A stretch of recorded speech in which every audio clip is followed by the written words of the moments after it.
ಮಲ್ಲೇಶ್ವರಂನ SRV ಥಿಯೇಟರ್ನಲ್ಲಿ ಹಮ್ಮಿಕೊಂಡಿರುವಂತಹ ಕಾರ್ಯಕ್ರಮಕ್ಕೆ ಆಗಮಿಸಿರುವಂತಹ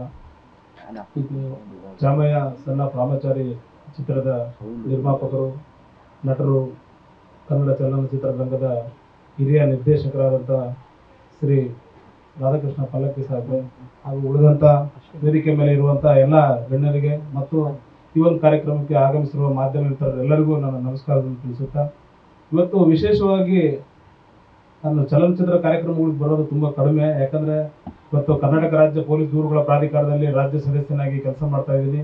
ಅಲ್ಲಿ ಹೆಚ್ಚಿನ ಕಾರ್ಯಗಳು ಸಾರ್ವಜನಿಕ ಕುಂದುಕೊರತೆಗಳು ನೋಡುವಂಥ ವಿಭಾಗ ನಮ್ಮದು. ಹಾಗಾಗಿ ಆತ್ಮೀಯ ಸ್ನೇಹಿತರಾದ ರಾಧಾಕೃಷ್ಣ ಪಲ್ಲಕ್ಕಿ ಸಾಹೇಬರ ಒಂದು ಆಹ್ವಾನದ ಮೇರೆಗೆ ಒಂದು ಸಮಯ ಬಿಡು ಮಾಡ್ಕೊಂಡು ಬರಬೇಕು. ಯಾಕಂದ್ರೆ ಈಗಿನ ನಮ್ಮದು ಬಳ್ಳಾರಿ ಜಿಲ್ಲೆ ಕಂಪ್ಲಿ, ಸಾಹೇಬ್ರದ್ದು ಅಲ್ಲೇ ಚಿತ್ರದುರ್ಗ. ನಮ್ಮಿಬ್ಬರಿಗೆ ಒಂದು ಅವಿನಾಭಾವ ಸಂಬಂಧ ಇದೆ. ಇವತ್ತು ಚಿತ್ರದುರ್ಗ ವೀರ ಮದಕರಿ ನಾಯಕ ಜನಿಸಿದಂಥ ನಾಡು, ನಮ್ಮದು ಕಂಪ್ಲಿ ಗಂಡುಗಲಿ ಕುಮಾರರಾಮ ಜನಿಸಿದಂಥ ನಾಡು.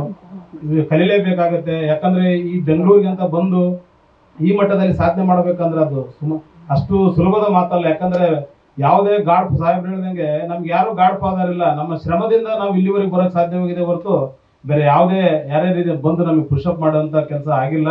ಇವತ್ತು ಒಂದು ಸಿನಿಮಾ ಚಾಮಯ್ಯ ಮತ್ತು ಚಾಮಯ್ಯ ಸಣ್ಣ ಪ್ರಾಮಾಚಾರಿ ಚಿತ್ರದ ಎರಡು ಮಾತು ಹೇಳಕ್ ಇಷ್ಟಪಡ್ತಾ ಇದ್ದೀನಿ.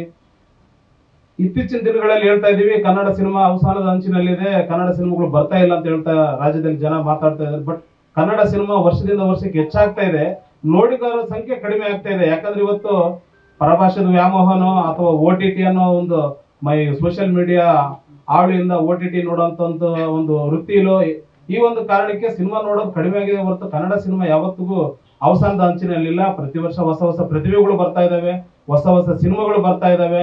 ಬೆಳೆಸುವಂತ ಕನ್ನಡಿಗರು ಹೆಚ್ಚಾಗಿ ಇರೋದ್ರಿಂದ ಸಿನಿಮಾ ನಡೀತಾನೆ ಇದೆ.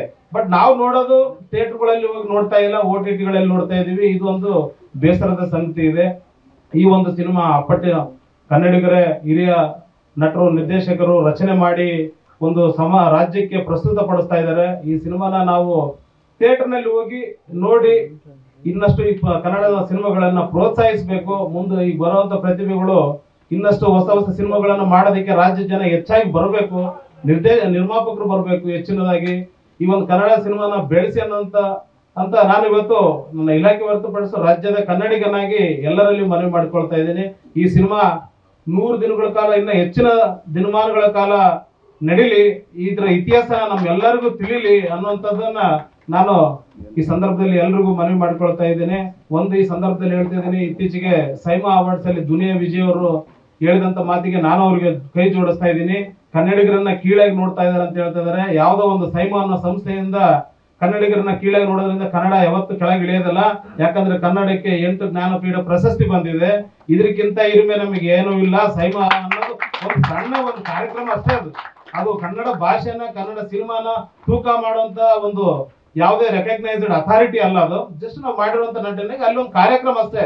ಕನ್ನಡನ ಯಾರ ಕೈಯಿಂದನೂ ಅವಮಾನ ಮಾಡಕ್ ಸಾಧ್ಯನೇ ಇಲ್ಲ. ಯಾಕಂದ್ರೆ ಕನ್ನಡ ಗಟ್ಟಿಯಾಗಿದೆ. ಕನ್ನಡ ಇವತ್ತು ಈ ರಾಜ್ಯದಲ್ಲಿ ಮೇರುನಟ ಡಾಕ್ಟರ್ ರಾಜ್ಕುಮಾರ್ ಅವರು ನಟಿಸಿದಂತ ರಾಜ್ಯ ಇವತ್ತು ವಿಷ್ಣುವರ್ಧನ್, ಅಂಬರೀಷ್ ಅವರು, ಯಶವಂತ್ ಅವರು, ಸುದೀಪ್ ನಂತವ್ರನ್ನ ಈ ರಾಜ್ಯ ಪರಿಚಯಿಸಿದೆ. ಇಡೀ ದೇಶ ನೋಡಂತ ಆಕ್ಟರ್ನ ಈ ರಾಜ್ಯ ಬೆಳೆಸಿದೆ. ಇದು ಹಂಗಾಗಿ ಯಾರಿಂದನೂ ಕನ್ನಡಿಗರನ್ನಾಗ್ಲಿ, ಕನ್ನಡ ಸಿನಿಮಾಗಳನ್ನಾಗ್ಲಿ, ಕನ್ನಡದ ಯಾವುದೇ ಒಂದು ಕಾರ್ಯಕ್ರಮಗಳನ್ನಾಗ್ಲಿ ಯಾರಿಂದ ಅವಮಾನಿಸಕ್ಕೆ ಸಾಧ್ಯ ಇಲ್ಲ. ಅಂತ ಸಂದರ್ಭ ಬಂತಂದ್ರೆ ಈಗಿನ ನಾವು ರಾಜ್ಯದಲ್ಲಿ ದಂಗೆ ಹೇಳೋದಕ್ಕೆ ರೆಡಿ ಇದೀವಿ ಅಂತ ಈ ಸಂದರ್ಭದಲ್ಲಿ ಹೇಳೋದಕ್ಕೆ ಇಷ್ಟಪಡ್ತಾ ಇದ್ದೀನಿ. ಈ ಸಿನಿಮಾ 100 ದಿನಗಳ ಕಾಲ ನಿಮ್ಮೆಲ್ಲರ ಸಹಕಾರ ಇರ್ಲಿ, ಬೆಳೆಸೋಣ. ಕನ್ನಡ ಸಿನಿಮಾ ಬೆಳೀಲಿ, ಇನ್ನೂ ಹೆಚ್ಚು ಬೆಳೀಲಿ ಅನ್ನೋದು ನನ್ನ ಎಲ್ಲರ 6 ಕೋಟಿ ಜನಸಂಖ್ಯೆಯ ಪರವಾಗಿ ನಾನು ಎಲ್ರಿಗೂ ಮನವಿ ಮಾಡಿಕೊಳ್ತಾ ಇದ್ದೇನೆ. ಜೈ ಹಿಂದ್, ಜೈ ಕರ್ನಾಟಕ. ಸ್ವಾದಿಷ್ಟತೆಯ ಸ್ವಾದ, ತಾಜಾತನದ ಆಹ್ಲಾದ, ಉತ್ತಮ ಆರೋಗ್ಯ ಮತ್ತು ಹೆಚ್ಚಿನ ರೋಗ ನಿರೋಧಕ ಶಕ್ತಿಯ ವೃದ್ಧಿಗೆ ಈಗ ನಿಮಗೆ ಸಿಗುತ್ತಿದೆ ಉತ್ತಮ ಗುಣಮಟ್ಟದ ಪೌಷ್ಟಿಕಾಂಶ. Shri Vaidik millet health mix, ಇದು ಸಿರಿಧಾನ್ಯಗಳ ಸಂಪತ್ತು.